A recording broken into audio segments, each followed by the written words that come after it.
Welcome to BRK news. So బూడిద గుమ్మడికాయ, దీనిలో చాలా రకాల ఆరోగ్య లాభాలు ఉన్నాయని చెప్తారు. ప్రతి శుభకార్యంలోనూ ఈ బూడిద గుమ్మడికాయ అనేది ఉంటుంది. అయితే దీన్ని ఒక జ్యూస్ లాగా తయారు చేసి తీసుకుంటే అనేక రకాల అనారోగ్య సమస్యలకు చెక్ పెట్టవచ్చు. మరి బూడిద గుమ్మడికాయ జ్యూస్కి కావాల్సిన పదార్థాలు ఏంటి, తయారీ విధానం ఏంటి, ఎవరు తీసుకోవాలి ఎవరు తీసుకోకూడదు, దీనివల్ల కలిగే ఆరోగ్య లాభాలు ఏంటి, పూర్తి వివరాలు తెలుసుకుందాం. మనతో పాటు ఉన్నారు ప్రముఖ vegetable therapist and sun spiritual society founder Vikramaditya Guruji గారు. గురూజీ నమస్తే అండి. సూర్యోస్మితలే కంప్లీట్ అయిందా యాగం సంపూర్ణంగా 2021లో ఫస్ట్ టైం మాఘమాసం మహాసౌర యాగం నేను స్టార్ట్ చేశాను. 30 రోజుల పాటు కర్త చేసేవాడిని, కర్త అంట. 30 రోజుల పాటు ఒకటే పనిని, ఒకరోజు యజ్ఞం చేస్తే హవిస్సు ఇస్తే యజ్ఞకుండానితో ఏదైనా చేస్తే దాన్ని హోమం అంట. దీన్ని కంటిన్యూగా ఒక 14 రోజులు చేస్తే యాగం అంట. 30 రోజుల పాటు అంటే మాసం, మాఘమాసం పాడ్యమి నుంచి అమావాస్య వరకు చేసేదాన్ని మహాశౌర్య యాగం అంటారు. అంటే మనకి అశ్వమేధ యాగం అని చాలా యాగాలు ఉన్నాయి. అన్ని యాగాల కన్నా ఉత్కృష్టమైనటువంటి యాగం మహాశౌర్య యాగం. ఇది సూర్యనారాయణమూర్తికి సంబంధించింది. ఎందుకు దీన్ని నేను సెలెక్ట్ చేసుకున్నానంటే, ఆరోగ్య ప్రదాత ఐశ్వర్యదాత సూర్యనారాయణమూర్తి. మనకి వేదాలు పురాణాలు చెప్పేవేంటి అంటే, అక్షయపాత్ర గురించి విన్నారు కదా, అది ప్రసాదించింది సూర్యనారాయణమూర్తి. శమంతకమణి గురించి విన్నారు కదా, అది కూడా ఇచ్చింది సూర్యనారాయణమూర్తి. శ్రీకృష్ణ పరమాత్మ కొడుకుకి శాంభుడికి శరీరం ఆరోగ్యం చెడిపోతే, కుష్ఠరోగం వస్తే ఆయనకి ఆరోగ్యాన్ని ప్రసాదించింది సూర్యనారాయణ. అంటే ఇలా మనం చూసుకుంటున్న కొద్దీ వేదాలు పురాణాలు కూడా చెప్పేటువంటి సత్యం ఏంటి అంటే, సూర్యుడు ఆరోగ్య ప్రదాత ఐశ్వర్యదాత. అలాంటి ఆరోగ్యాన్ని గురించి నేను మాట్లాడుతున్నాను. నన్ను ఫాలో అవుతున్న వాళ్ళందరికీ నేను ఆరోగ్యం గురించి చెప్తున్నానంటే, ఇప్పుడు ఎంబీబీఎస్ డాక్టర్స్, స్పెషలైజేషన్స్, కార్డియాలజిస్ట్, వాళ్ళందరూ కూడా వాళ్ళ సబ్జెక్ట్లో డాక్టర్స్ అయ్యారు. అంటే కొంతకాలం స్టడీస్ చేసి జీవనాన్ని దానికి ధారపోసారు. మరి ఇప్పుడు నేను నా బేసిక్, నాది 10th క్లాస్ గ్రాడ్యుయేషన్, 10th అంతే. నేను అంతకు మించి నేను చదువుకున్నది ఈ ఆయుర్వేదం పుస్తకాలు. దాంట్లో నాకు ప్రామాణికత లేదు. నేను ఎక్కడ ఏ యూనివర్సిటీలోనూ చదవలేదు. దాన్ని మరి నేను ఏం చేయాలంటే వేదం నేర్చుకో. ఎందుకంటే ఆయుర్వేదానికి మూలం వేదం కదా. అందుకని వేదాన్ని అధ్యయనం చేయాలంటే నాకు సూర్యుడి గురించి తెలియాలి. నేను సూర్య ఉపాసకుడిని అవ్వాలి. అందుకని సూర్య ఉపాసనలో ప్రధానమైనటువంటిది ఈ మాఘమాసం మహాశౌర్యయాగం. అలాంటి మహాశౌర్యయాగాన్ని రెండోసారి, అంటే మొదటిసారి 2021లో చేశాను. 2025 మాఘమాసాన్ని అత్యంత ఉత్కృష్టంగా వేదం తెలిసిన తర్వాత చేసినటువంటి యాగం ఇది, 30 రోజులు. అయితే గురూజీ, మీరు ఒక వెజిటబుల్ థెరపిస్ట్గా మాకు తెలుసు, ఏ జబ్బుకి ఎలాంటి వెజిటబుల్ తీసుకోవాలి, దాన్ని ఎలా కంట్రోల్ చేసుకోవాలనేది చెప్తూ ఉంటారు. అయితే ముందుగా నేను మీతో చేసిన ఎపిసోడ్ కూడా ఈ బూడిద గుమ్మడికాయ జ్యూస్. సో ఎందుకు ఇదంత విశిష్టమైనది, దీంతో జ్యూస్ తయారీ అంటే ఎలాగా, తీసుకుంటే ఆరోగ్య లాభాలు ఏంటి? కొత్త సంవత్సరంలో అడుగు పెట్టబోతున్నాం. ప్రారంభమే మనకి బూడిద గుమ్మడికాయతో స్టార్ట్ అవుతుంది. మన శరీరంలో 12 రకాల వ్యవస్థలు ఉంటాయి. అందులో జీర్ణ వ్యవస్థ ప్రధానమైనటువంటి వ్యవస్థ. ఆ వ్యవస్థని కంట్రోల్లో ఉంచేది కానీ, లేకపోతే క్యూర్ చేసేది కానీ, ఏమైనా సమస్యలు వస్తే క్యూర్ చేసేది కానీ బూడిద గుమ్మడికాయ. ఆరోగ్య వ్యవస్థలో వచ్చేటువంటి మొట్టమొదటి ఫలం బూడిద గుమ్మడికాయ. దీన్ని కూష్మాండ ఫలము అంటారు. కూష్మాండం ఇది జీర్ణ వ్యవస్థని మెరుగుపరచడం ద్వారా మనకి మీరు చాలా రకాల రోగాలు 100 పేర్లు పెట్టండి, ఎన్ని పేర్లు పెట్టినా ప్రధానమైనటువంటి కారణం శరీరంలో జీర్ణ వ్యవస్థ చెడిపోవటం. దీన్ని ప్రధానంగా తీసుకుని దాన్ని సరిచేయటానికి ఈ బూడిద గుమ్మడికాయని తీసుకోవడం. మరి దేనికి ఎందుకంత విశిష్టత అంటే, మామూలుగా బలిహరణ అంటారు. అంటే బలి అనగానే జనం అందరూ అనుకునేది ఏంటంటే కోళ్ళని, మేకపోతుల్ని బలిస్తారు. అంటే ఒక 100 మేకల యొక్క శక్తి, అంటే 100 మేకలు ఆహారంగా తయారు చేసి తీసుకుంటే ఎంత శక్తి వస్తుందో అంత శక్తి ఒక బూడిద గుమ్మడికాయలో ఉంటుంది. హై కాస్మిక్ ఎనర్జీని నిక్షిప్తం చేసుకున్నటువంటి పదార్థం ఇది బూడిద గుమ్మడికాయ. ఈ బూడిద గుమ్మడికాయ జ్యూస్కి అంటే కావలసిన పదార్థాలు అంటే ఏంటి? దీనికి మనం ప్రధానంగా తీసుకునేది బూడిద గుమ్మడికాయని. 200 గ్రాముల బూడిద గుమ్మడికాయ మొక్కను తీసుకోవాలి. దీంతో పాటు అనుసంధానంగా మనకి కంపల్సరీ కొన్ని పదార్థాలను విరివిగా వాడుతూ ఉంటాం. ఇందులో మనకి అంటే మన శరీరంలో ఆహార వ్యవస్థ చెడిపోవడం ద్వారా ఆమ్లాలు పెరిగి వ్యాధులు వస్తూ ఉంటాయి. ఆ ఆమ్ల వ్యవస్థని మార్చడానికి ఉపయోగపడే పదార్థాలన్నీ కూడా క్షారగుణాలని కలిగి ఉంటాయి. ఆ క్షారగుణాలు అత్యధికంగా కలిగి ఉన్నటువంటి పదార్థం మిరియాలు. అందులో మనం మిరియాల పొడిని వాడతాం. అలాగే జీర్ణ వ్యవస్థని మెరుగుపరచడానికి, మన శరీరంలో వ్యర్థాలను విసర్జించడానికి మనం వాడుతున్నటువంటి పదార్థాన్ని యొక్క గుణాల్లో ఔషధీ గుణాలను వెలికి తీయడానికి అల్లాన్ని వాడతాం. ఇది పైత్యాన్ని కూడా హరిస్తుందని చెప్తూ ఉంటారు. అలాగే రుచికి అని అనుకుంటాం, మనం సైంధవ లవణాన్ని, లవణము ఇది మనకి చాలా అద్భుతంగా ఉపయోగపడుతుంది.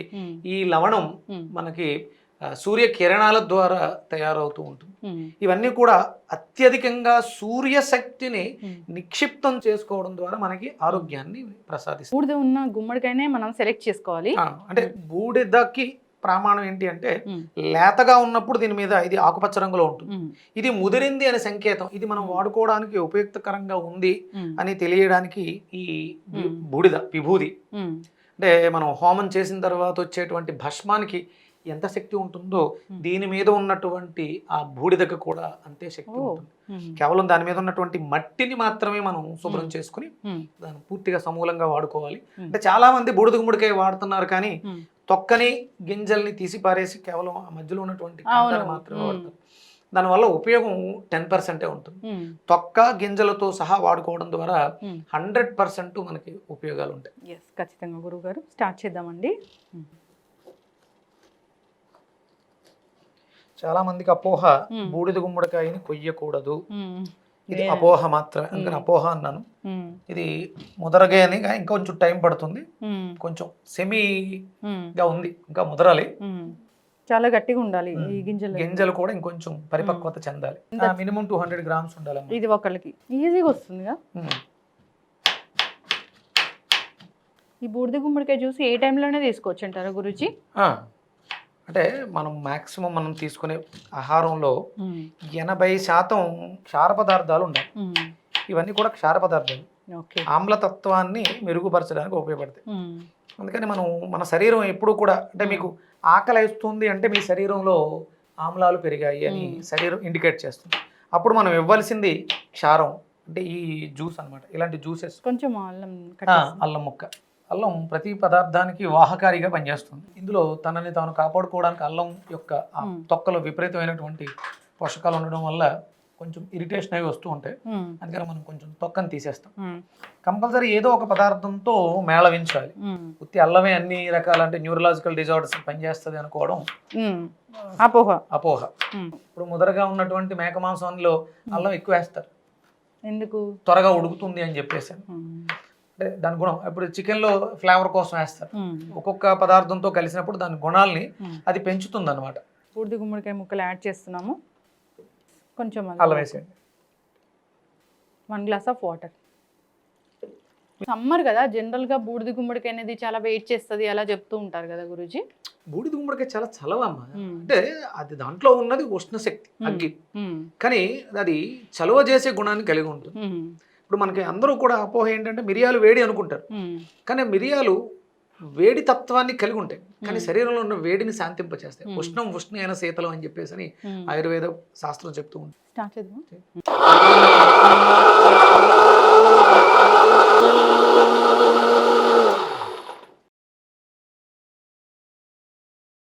మీరు అడిగారు ఇది మరి బూడిద గుమ్మడికాయ వేడి కదా. బూడిద గుమ్మడికాయ రెగ్యులర్గా తీసుకుంటే నజ్జు, అంటే చలువ చేసేసి జలుబు చేస్తుంది. బూడిద గుమ్మడికాయకి ఒక చక్కటి ఆరమ అనేది ఉంటుంది. మిరియాల పొడి ఒక 1/4 టీ స్పూన్ అమ్మది, సైంధవ లవణం. మీరు చెప్పిన అత్యధిక ప్రాణశక్తి గల బూడిద గుమ్మడికాయ జ్యూస్ రెడీ అయిపోయింది.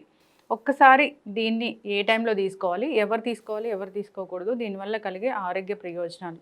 మరి దీనికి ప్రమాణం ఏంటంటే ఇది సనాతనం. దీనికి ప్రమాణం వేదం. వేదంలో అంటే దీనికి కూష్మాండము అనే నామకరణం ఉంది. అంటే దీనికి ప్రమాణం ఏంటంటే వేదమే ప్రమాణం. దీంట్లో ఇది సనాతనమైంది, ఇది సత్యమైంది. ఇప్పుడు అసత్యాన్ని పబ్లిసిటీ చేయడానికి చాలా ప్రయత్నాలు జరుగుతున్నాయి. వాళ్ళందరూ భయభ్రాంతులతో ఉంటారు. ఎవరైతే బూడిద గుమ్మడికాయని విరివిగా తీసుకుంటారో వాళ్ళు సత్యాన్నే మాట్లాడతారు, సత్యమైనటువంటి పనులే చేస్తారు. అంటే ఈ ఏప్రిల్ మే నెలల్లో సత్యానికి శక్తి పెరుగుతుంది. సత్యం ఏదైతే సత్యం అంటే అరుగుదల అనేది మన సత్యం. అది మనం అసత్యం అంటే తినకూడని పదార్థాలు అసత్యము, అవి మనల్ని ఇబ్బంది పెడతాయి, అప్పుడు మనకి భయం వేస్తుంది. బూడిద గుమ్మడికాయని రెగ్యులర్గా తీసుకోవడం వల్ల మీలో ధైర్యం పెరుగుతుంది. కేవలం బూడిద గుమ్మడికాయ మనకి ఏదో గ్యాస్ట్రిక్ని తగ్గిస్తుంది, క్యాన్సర్ని తగ్గిస్తుంది, ఇదే కాదు, ఇది మనలో ధైర్యాన్ని పెంచుతుంది. ధైర్యం అంటే సత్యం. అది మనం సత్యం నిజం చెప్పినప్పుడు భయపడాల్సిన అవసరం లేదు. అందుకని ఇది సత్యం చెప్పేలా చేస్తుంది. మనలో ఉన్నటువంటి గుణాలను కూడా మార్చే గుణం కాయగూరలకు ఉంది. అద్భుతమైనటువంటి గుణాలు దీని గురించి వర్ణించబడ్డాయి. ఇందులో మనం ఇప్పుడు అంటే చూస్తున్న ప్రేక్షకులకి ఇంతవరకు నేను కాయగూరల గురించే చెప్పాను వెజిటేబుల్ థెరపిస్ట్గా. ఇప్పుడు నేను వేదిక స్కాలర్ని, వేదాన్ని కూడా అధ్యయనం చేస్తున్నాను. దీంట్లో ఒక చిన్న ఇదేంటంటే వీర్యమసి వీర్యం మై దేహి అంటే దీంట్లో ఏముంది మనకు కనపట్ల, దాంట్లో ఉన్నటువంటి గుణం కనపట్ల, దాన్ని మనం అడుగుతున్నాం. వీర్యమసి వీర్యం మై దేహి. పిల్లలు కొంచెం చిన్న చిన్న పిల్లలు భయస్తులుంటారు, అలాంటి వాళ్ళకి ఇచ్చే తల్లులు దీన్ని చేత్తో పట్టుకుని వీర్యం అసి వీర్యం మై దేహి అంటే ఇది ఏదైతే ఉందో అది నాకు ధైర్యాన్ని ప్రసాదిస్తుంది అని అడగటం, ఆ మాట అనుకుని దీన్ని సేవించడం వల్ల మనకి ఎసిడిటీని, అల్సర్స్ని తగ్గిస్తుంది. కడుపులో పుళ్ళు ఉన్నప్పుడు నోటి దుర్వాసన ఉంటుంది, నోటి దుర్వాసనకి ఇది అద్భుతంగా పనిచేస్తుంది. అంటే లోపల పుళ్ళని మాన్పిస్తుంది, క్యాన్సర్ సెల్స్ని వృద్ధి చెందకుండా నిరోధిస్తుంది. క్యాన్సర్ పేషెంట్స్ ఎవరైతే ఉంటారో డాక్టర్స్ కూడా చెప్తూ ఉంటారు ఈ బూడిద గుమ్మడికాయ జ్యూస్ తీసుకోవాలి. ఇది అంటే మనం వర్ణించడానికి అలవి కానంత శక్తి దీంట్లో ఉంది. ఇంకా మనం చాలా చేయాల్సి ఉంది. డైజెషన్ ఇంప్రూవ్ అవుతుంది, శక్తి పెరుగుతుంది, సో బ్యాక్టీరియాస్, కడుపులో ఉండేటువంటి పురుగుల్ని వీటిని కూడా నివారిస్తుంది, క్యాన్సర్ కణాలను నశింపజేస్తుంది. సో అన్ని విధాలుగా ఉపయోగపడుతుంది. మార్నింగ్ మాత్రమే తీసుకోవాలి ఇది. ఉదయం మధ్యాహ్నం అంటే ఈ సమ్మర్లో, ఇప్పుడు వచ్చేది సమ్మరే కాబట్టి ఉదయం మధ్యాహ్నం సాయంత్రం కూడా. అంటే ఎవరు ఎక్కువ ఆకలితో అలమటిస్తున్నారు అంటే విపరీతమైన ఆకలిస్తుంది అంటే ఆమ్లాలు శరీరంలో గ్యాస్ట్రిక్ ఎక్కువగా ఉంది అని అర్థం. దాన్ని ఉపశమనింప చేయటానికి మనం బూడిద గుమ్మడికాయ జ్యూస్ తీసుకోవడం ద్వారా ఆకలి మీ కంట్రోల్లో ఉంటుంది, అవసరానికి ఆకలేస్తుంది. ఇప్పుడు అందరం కూడా మాక్సిమం బ్రతకడానికి తినాల్సింది తినడానికి మాత్రమే బ్రతుకుతుంది. ఏంటంటే ఆకలేస్తుంది, క్రేవింగ్స్. ఈ క్రేవింగ్స్ని కంట్రోల్ చేయాలంటే ఈ 30 రోజులు, ఈ మార్చి, ఏప్రిల్, మే, ఈ సమ్మర్ అంతా కూడా మీ పిల్లలు విపరీతమైనటువంటి మాంసాహారాలు, మీకు భయం అంటే మీరు భయపడంటే మిమ్మల్ని భయపెట్టడం నా ఉద్దేశం కాదు. విపరీతమైనటువంటి మాంసాహారులు అంటే కొన్ని రకాల ప్రోటీన్స్ ఉన్నాయి, అవి ఉన్నాయి, ఇవి ఉన్నాయని రుద్దేశారు. అవసరం లేకపోయినా 25 గుడ్లు తినండి, 30 గుడ్లు తినండి అని రుద్దేసి వాళ్ళ జీవితాలను సర్వనాశనం చేసేశారు. క్యాన్సర్ల బారిన పడటానికి, క్యాన్సర్ల కేసులు రావడానికి ప్రధానమైనటువంటి కారణం అవుతుంది హై ప్రోటీన్. దీంతో చాలా సఫర్ అయిపోతున్నారు అందరూ. ఇప్పుడు ఈ 3 నెలలు కూడా రెగ్యులర్గా ఎక్కువ తీసుకున్నా ఏమవుతుంది, యూరిన్ ఎక్కువ వెళ్తుంది, చెమట ఎక్కువ పడుతుంది, అంతే. అంతకు మించి దీనివల్ల వచ్చే ప్రమాదం ఉండదు. ఒకవేళ నీ బాడీ దాన్ని తట్టుకోలేకపోయింది, వామిటింగ్ అయిపోయి బయటికి ఎలిమినేట్ చేస్తుంది. ఇంతకు మించి మీకు సైడ్ ఎఫెక్ట్స్ ఏమీ ఉండవు. రెగ్యులర్గా మీ పిల్లలందరికీ కూడా, పెద్దవాళ్ళతో సహా అందరం కూడా 3 పూట్ల బూడిద గుమ్మడికాయ జ్యూస్ని తీసుకోవడం ద్వారా సత్యం శాశ్వతం అవుతుంది, ఆరోగ్యాలు మన సొంతం అవుతాయి. ఖచ్చితంగా గురుగారు చాలా చక్కగా చెప్పారండి. బూడిద గుమ్మడికాయ దీనిలో చాలా ప్రాణశక్తి ఉంటుంది, అనేక రకాల అనారోగ్య సమస్యలకు చెక్ పెడుతుంది. మీరు జ్యూస్ తయారు చేసిన విధానం దాంట్లో చాలా సింపుల్ ఇంగ్రీడియంట్స్, ఎక్కువ ఏం లేవు. అల్లం, జస్ట్ పెప్పర్ అండ్ మనం సాల్ట్ యూస్ చేసాము, సో వాటర్. ఇంకా దీన్ని ప్రతిరోజు తీసుకోవాలని కోరుకున్నామండి. అందరికీ ఆరోగ్యం చేకూరాలని కోరుకుందాం. చక్కటి ఇన్ఫర్మేషన్ గురువు గారు, ధన్యవాదాలు. సూర్యస్మిత.